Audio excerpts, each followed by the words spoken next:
नमस्कार दोस्तों, आप सभी का मैं स्वागत करता हूं आज की और एक इंटरेस्टिंग कहानी में। दोस्तों, रात के 12 बजे का समय होता है। उस वक्त रवि जो है अपने कमरे में सो रहा था। तभी उसके फ़ोन पर उसकी भाभी का कॉल आ जाता है और वो उसे कहती है कि जल्दी से तुम मेरे कमरे में आ जाओ, मुझे तुम्हें कुछ काम बताना है, बहुत इमरजेंसी का काम है। और फिर उसके बाद जो है रवि उठकर अपने भाभी के कमरे में जाता है।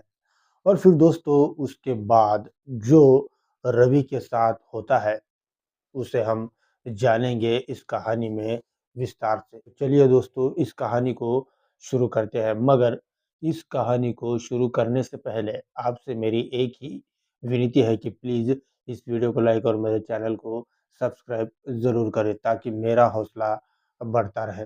आइए दोस्तों, कहानी को शुरू करते हैं। दोस्तों, ये कहानी है उत्तर प्रदेश के बीकानेर शहर की, जहाँ पर भार्गव अपने परिवार के साथ रहता था।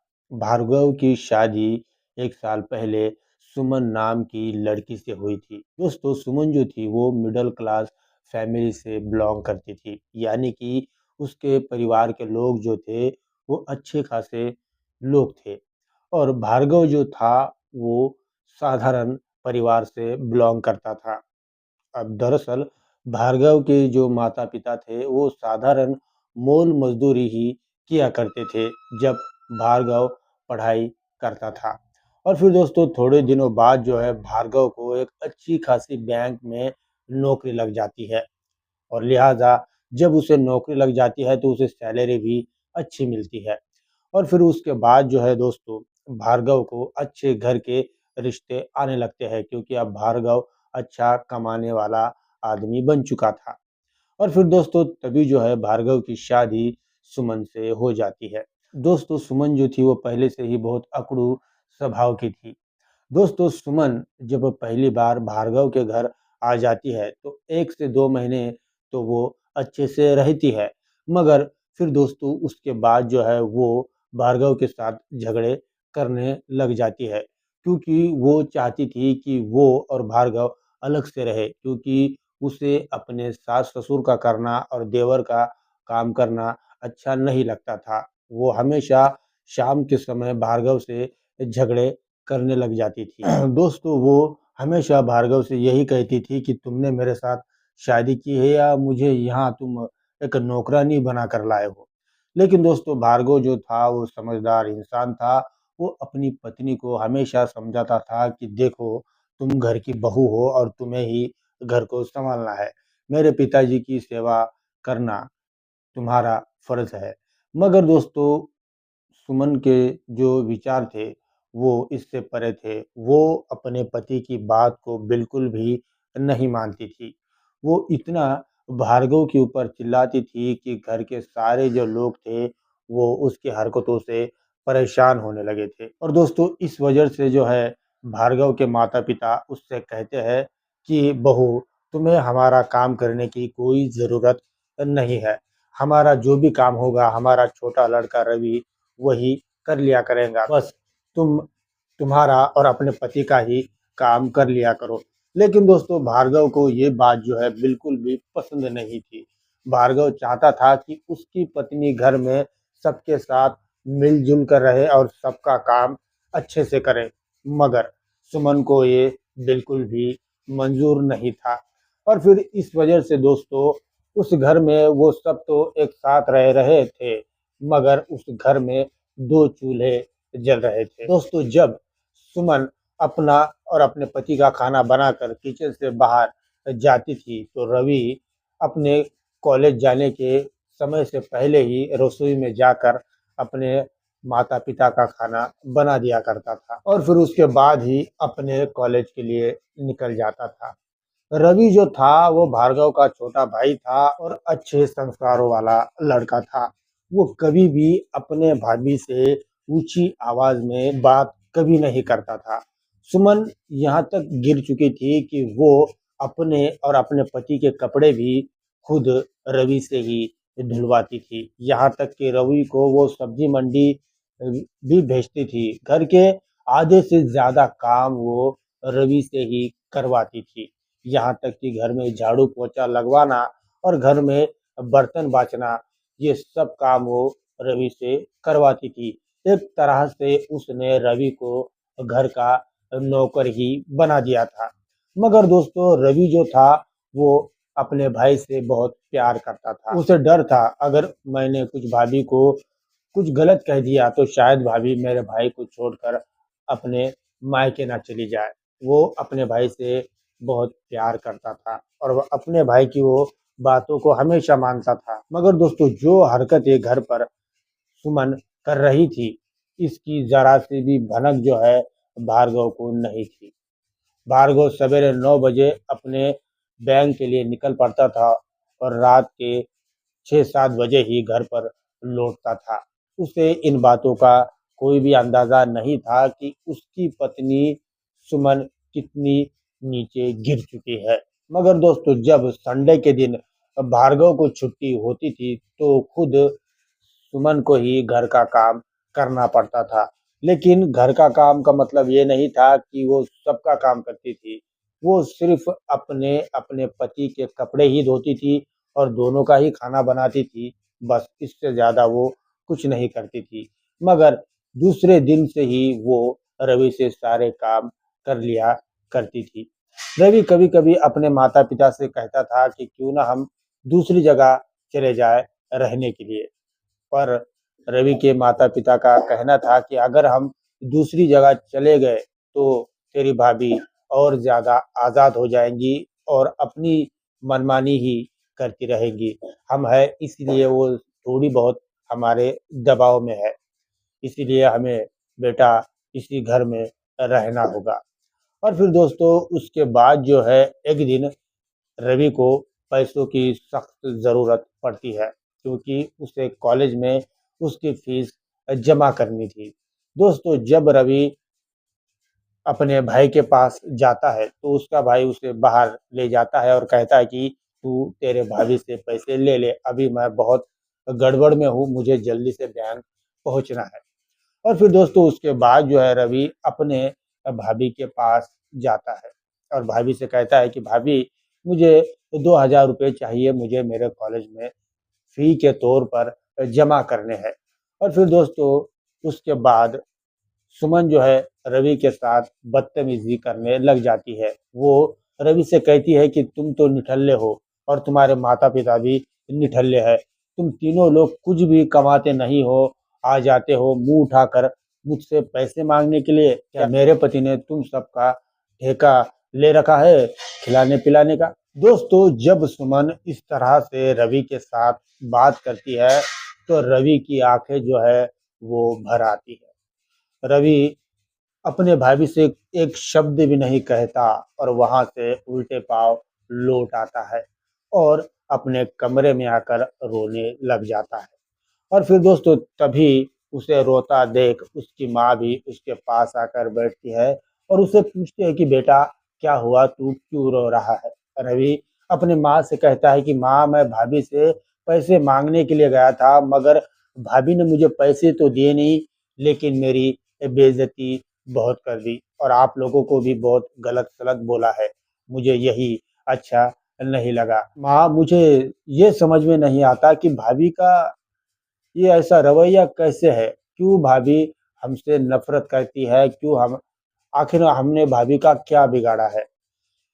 तभी दोस्तों रवि की माँ कहती है रवि से कि बेटा तू ज़्यादा दुखी मत हो। कुछ लोगों का रवैया ऐसा ही होता है। हम चाहे उनसे कितने भी प्यार से पेश क्यों ना आए, मगर वो लोग सुधरते नहीं है।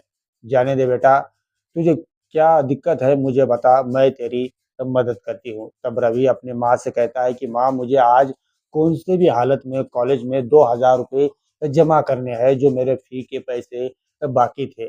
और फिर दोस्तों तभी जो है रवि की माँ अपने हाथ की सोने की अंगूठी उतार कर रवि के हाथ में थमाती है और कहती है बेटा जा इसे सुनार के पास बेच कर आ और तेरी फी जमा कर दे और खबरदार इसके बाद कभी भी अपने भाभी से 1 रुपया भी तूने नहीं मांगना है।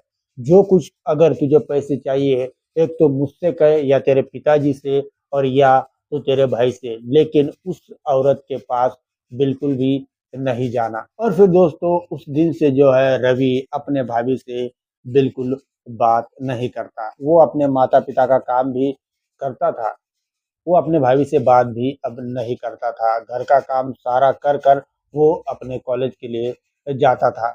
मगर दोस्तों इसी बीच कभी-कभी सुमन को रवि की ज़रूरत होती थी तो रवि घर पर नहीं रहता था, क्योंकि उसे बाहर से कुछ भी मँगाना होता था तो उसे खुद जाना पड़ता था और उसकी इतनी औकात नहीं थी कि वो धूप में जा सके, क्योंकि उसे धूप की बहुत ज़्यादा एलर्जी थी।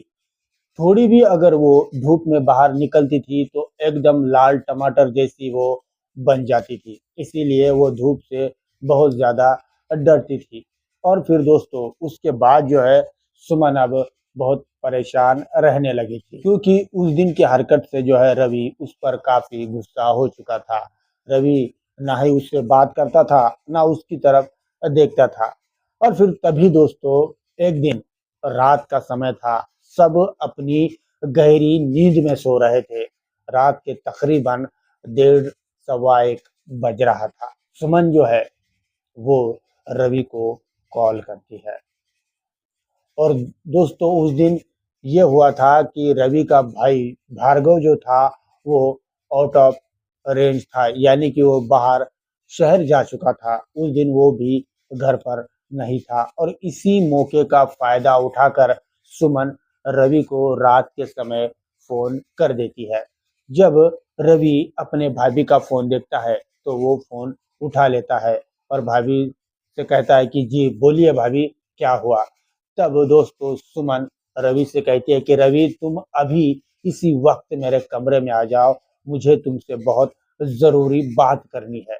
और फिर दोस्तों उसके बाद जो है रवि बिना सोचे समझे अपने भाभी के कमरे में चला जाता है।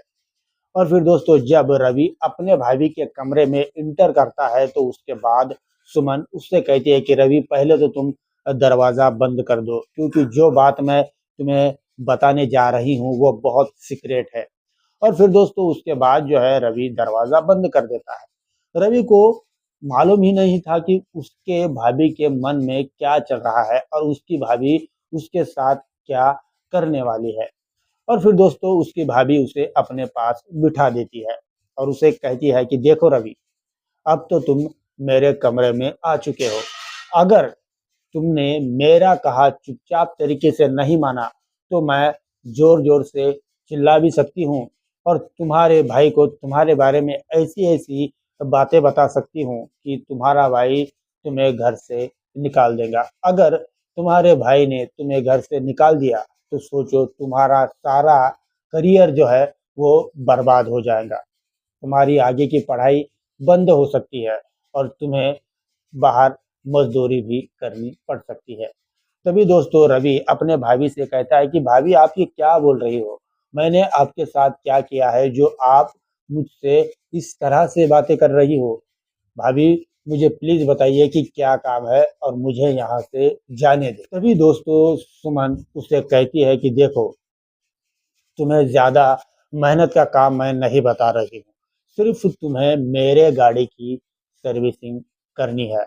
अगर तुम मेरे गाड़ी की सर्विसिंग कर देते हो, तो मैं तुम्हें यहाँ से आराम से जाने दूँगी और किसी को कुछ भी नहीं बताऊँगी। बस तुम्हें हर रात को आकर मेरे गाड़ी की सर्विसिंग करनी होगी। तब दोस्तों रवि अपने भाभी से कहता है, क्या भाभी आप किस तरह से बात कर रही हो मुझसे? आपको ये शोभा देता है क्या? क्या मेरे भैया तुम्हारी सर्विसिंग अच्छे से नहीं करते हैं? तभी दोस्तों सुमन रवि से कहती है कि तुम्हारे भैया तो कुछ भी काम के नहीं है। वो मेरी सर्विसिंग कहाँ कर पाते हैं? आते हैं और डकार भरी नींद देकर सो जाते हैं। उनसे कुछ भी नहीं होता। अगर तुम्हें इस घर में शांति रखनी है तो तुम्हें ही मेरी रोज़ रात को आकर सर्विसिंग करनी होगी। देखो अगर देखो अगर तुमने मेरी बात नहीं मानी तो मैं तुम्हारे भाई को तुम्हारे बारे में कुछ भी बताकर तुम्हें इस घर से बाहर फिकवा सकती हूँ। अब सोचो फैसला तुम्हारे हाथ में है। और फिर दोस्तों उसके बाद ना चाहकर भी रवि को अपने भाभी की बात माननी ही पड़ती है। और फिर दोस्तों उसके बाद जो है रवि अपने भाभी की सर्विसिंग करने लग जाता है। दोस्तों 2 से 3 घंटों तक दबाकर वो अपने भाभी की सर्विसिंग कर देता है।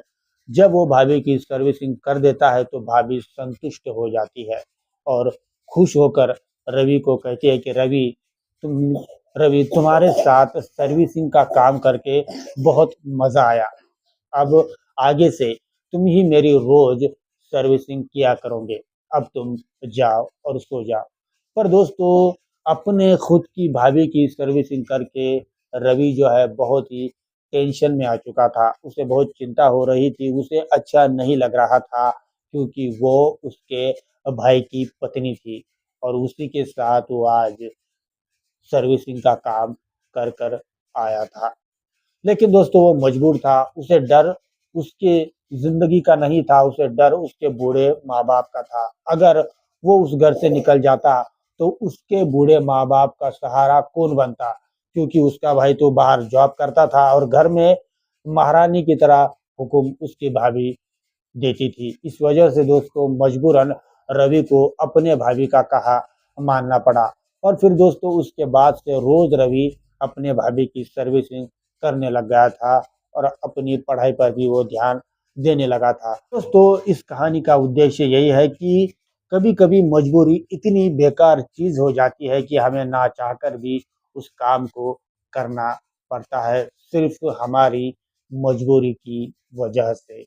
अगर रवि की कोई मजबूरी नहीं होती, अगर रवि के बूढ़े माँ-बाप उसके भरोसे पर नहीं होते तो शायद रवि ये काम बिल्कुल भी नहीं करता था। तो मेरे प्यारे दोस्तों उम्मीद करता हूँ आज की रोमांटिक और इंटरेस्टिंग कहानी आपको पसंद आई होगी। तो प्लीज़ मेरे इस वीडियो को लाइक और चैनल को सब्सक्राइब ज़रूर कीजिए। दोस्तों अब आपसे इजाज़त चाहता हूँ, मिलूँगा आपको ऐसे ही किसी और एक हैरान कर देने वाले कहानी के साथ। तब तक के लिए धन्यवाद।